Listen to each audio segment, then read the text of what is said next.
Can you imagine yourself in 10 years if instead of avoiding the things you know you should do, you actually did them every single day? Sit with that question for a moment. Not the easy version of it, not the fantasy version, but the real one. What would you look like? What would your life be? Because Jordan Peterson didn't ask that question to inspire you. He asked it because he already knows the answer, and he knows you're terrified of it. Jordan Peterson is not a motivational speaker. He is not selling you a system, a course, or a version of yourself that feels comfortable to imagine. He is a clinical psychologist who spent decades inside the darkest rooms of human psychology, studying totalitarianism, mythology, suffering, and the patterns that pull men under. And he came back with a warning and a map.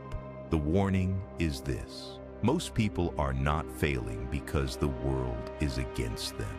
They are failing because they have refused, at every critical junction, to treat themselves like someone they are responsible for helping. That refusal has a cost, and you are already paying it. The world Peterson describes is not hypothetical. It is the one you woke up in this morning, the one where you scrolled instead of worked, where you postponed the hard conversation, where you told yourself you'd start tomorrow with full confidence that tomorrow would feel the same as today. He doesn't describe this world to shame you. He describes it because he has studied what happens to people who keep living inside it, and the pattern is consistent, predictable, and brutal. The things that matter most are often the things you least want to confront. That's not an observation. That's a diagnosis. And it applies to you. Here is where it begins. You must determine where you are going in your life, because you cannot get there unless you move in that direction. Peterson says this not as advice, but as architecture, a fundamental law of how human beings either build or collapse. Random wandering will not move you forward. It will instead disappoint and frustrate you and make you anxious and unhappy and hard to get along with, and then resentful, and then vengeful, and then worse. That last word is doing significant work. Worse, not stagnant, not merely stuck. The man who wanders without direction does not stay neutral. He drifts into bitterness, and bitterness is a disease that eats everything it touches.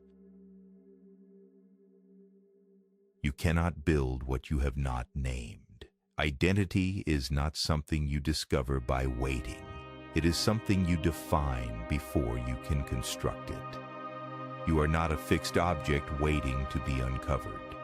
You are a process, and processes need direction. If you have not decided who you are aiming to become, something will decide for you, and that something is usually your worst impulses dressed up as comfort. Peterson is clear on this.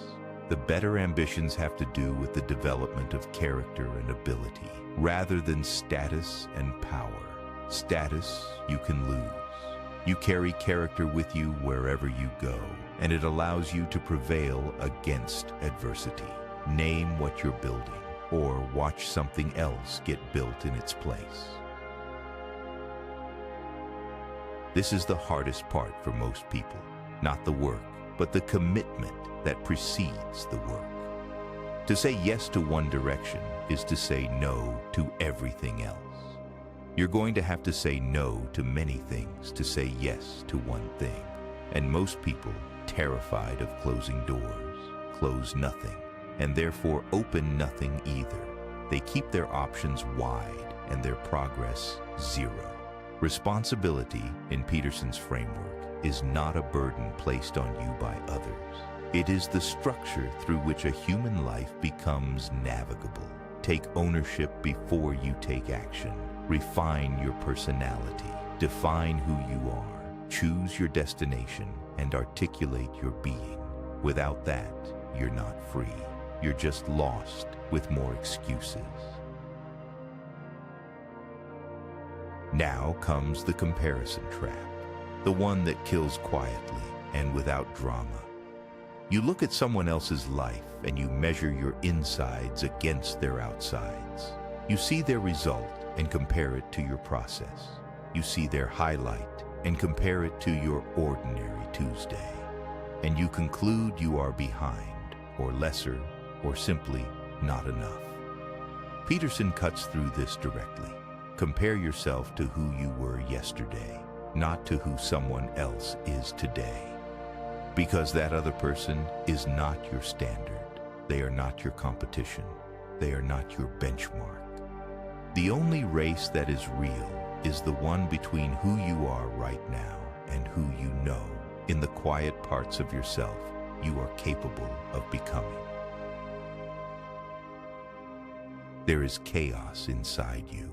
You know it. You feel it when you're alone at night and the distractions run out. The unfinished things, the unlived commitments, the version of yourself you've been postponing.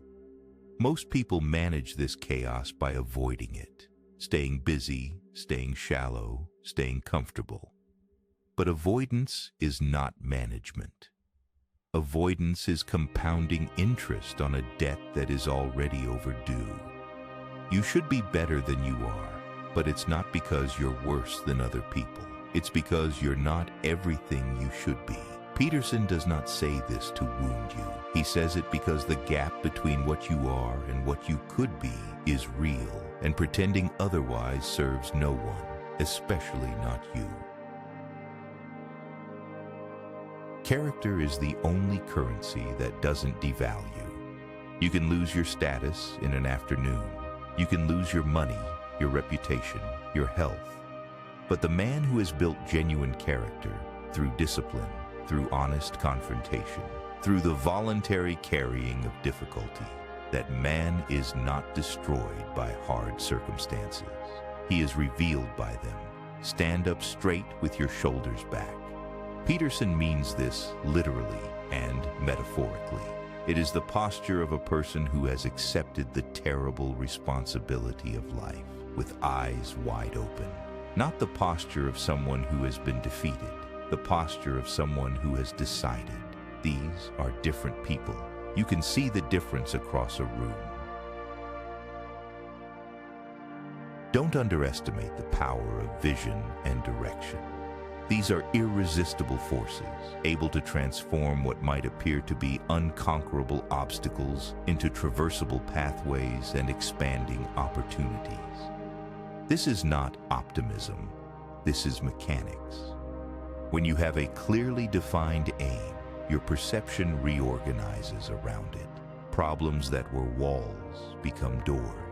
Friction that was discouragement becomes information.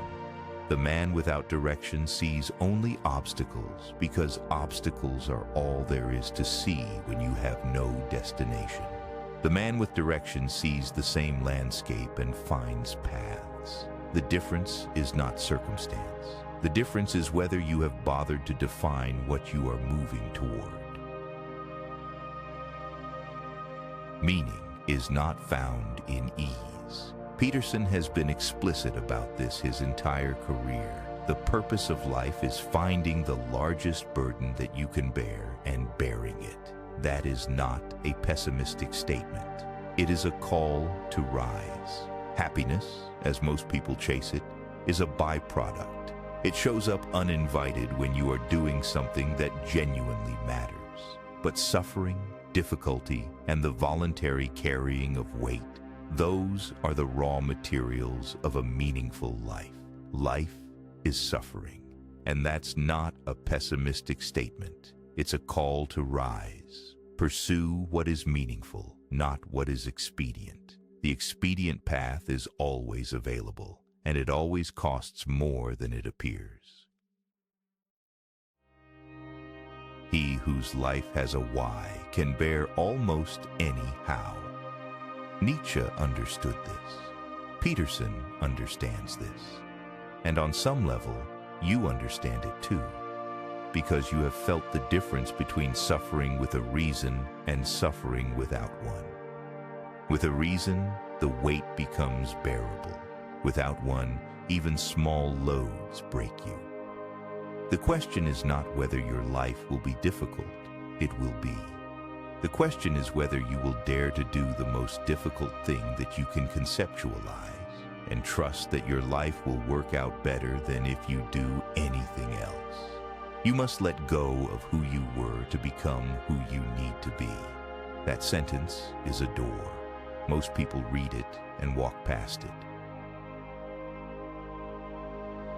Now look at your life, not the version you describe to other people, the actual one, the real architecture of your days, the gap between your stated values and your actual choices, the distance between who you present yourself as and who you are when no one is watching.